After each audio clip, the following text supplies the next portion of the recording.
Shotarimdan tayyorlaymiz, ko'chat qilib. Qarang.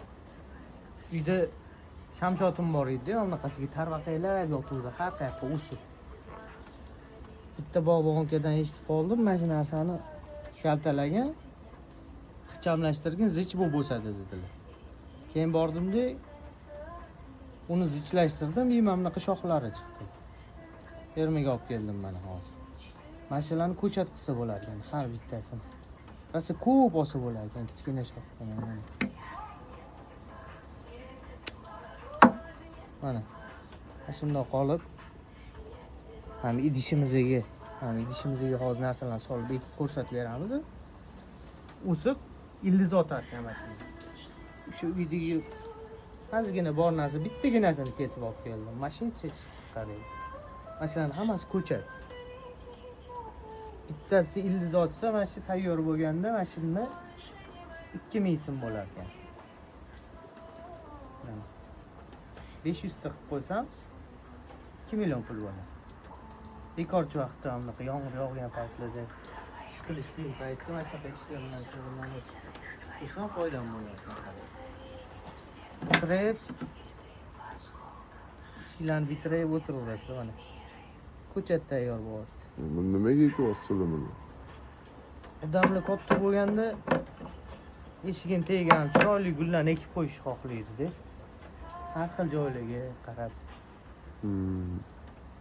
Ya, bonus masalasi. Bonus masalasi qaranglar. Mana bu narsani yaqinda bildim. Ana kokos terisi.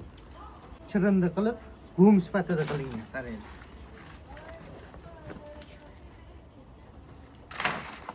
Bu go'ngni yaxshiroq ildiz otishga yordam berar ekan. Chunki buni orasi unaqa zichmasda. Go'ng baribir zichlashib ketar ekan. Bu zichlashmaydi, ildiz otishiga bemalol imkoniyat yaratib berar ekan. Yana bitta savol bor aka. Hop. Perchatkangizni o'zi teshib olganmisiz? Havo kirib turishiga? Ha. Mana shu yerda ishlab, mana shunaqa bo'lib ketdi. Yangi oluvdim o'zi. Ha deb olib tashlaversam bo'lmaydi. Hamma narsani ekonom qilishga harakat qilamiz. Baholisi tayyor. Hidi ham yo'q buni, hech qanaqa mana. Gaz chiqazmaydi o'zidan. Uyga, xonadonlarga mana shunaqa qilib qo'ysalar ham pul bo'laveradi bir kun. Ko'chat bo'lganda olib ketishadi. Hamma uylarni filtr qilib turadi bu narsa. Nima?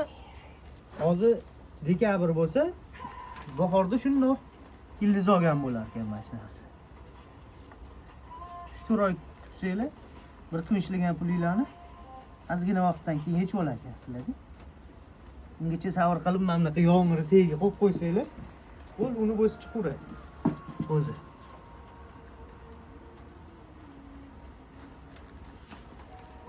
Zerkaldagi uyda nimadir ishda bu ham.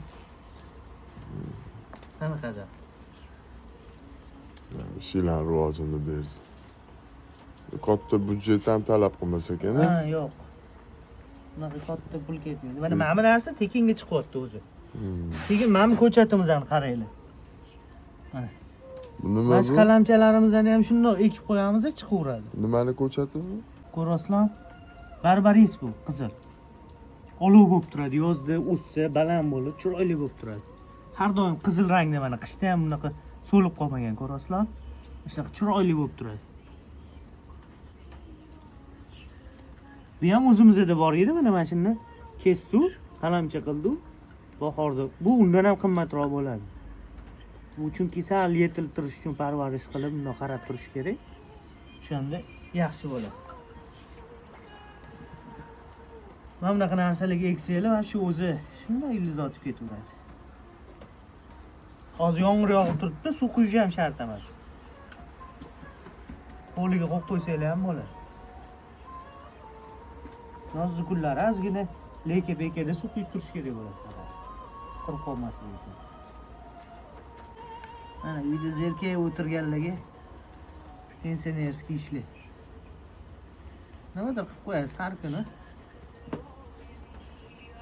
Ozginadan keyin olasiz. Bular ham pensiyani bir tur ekan deb o'ylab qarasam.